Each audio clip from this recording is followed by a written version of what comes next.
Сәлем достар, сіздермен бірге мен Нұрболат, бұл ипотека академиясы. Отбасы банктен тиімді несие рәсімдеу үшін кем дегенде 3 жыл жинақтап, қажетті бағалау көрсеткішіне жету керектігін білдік. Менің ағамда пәтер сомасының 50% бар. Ол 3 жыл жинағысы да келмейді, күткісі де келмейді. Дәл қазір алғысы келіп отыр. Ол үшін не істеуі керек?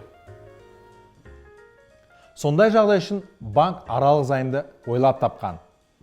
Аталған несие бойынша пайыздық мөлшерлеме 7%-дан бастап 11,5%-ға дейін жетеді.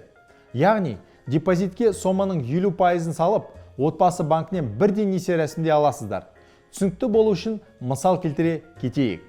Алия, осы сенің ағаңның аты кім? Мирас. Бұл Мирас. Ол 30 миллион теңгеге пәтер сатып алмақшы. Ол көлігін сатып жіберіп, депозитін 50%-ға толтырды. Ол дегеніміз 11 миллион теңге. Мирас сонымен бірге 11,5%-бен несие рәсімдей алады. Ал егер Мирас депозитін толықтырып, бір ай күтсе, онда мөлшерлеме 5%-ға дейін төмендейді. Егер 50%-ын толықтырып, одан кейін 6 ай күтсе, онда ипотека 8,5% болады. Осымен пайыздық мөлшерлеме енді азаймайды деген ойларыңыз болса, онда мен сіздерді қуантамын. Арада 3 жыл өткеннен кейін сіздің ипотекалық төлеміңіз 5%-ға дейін төмендейді.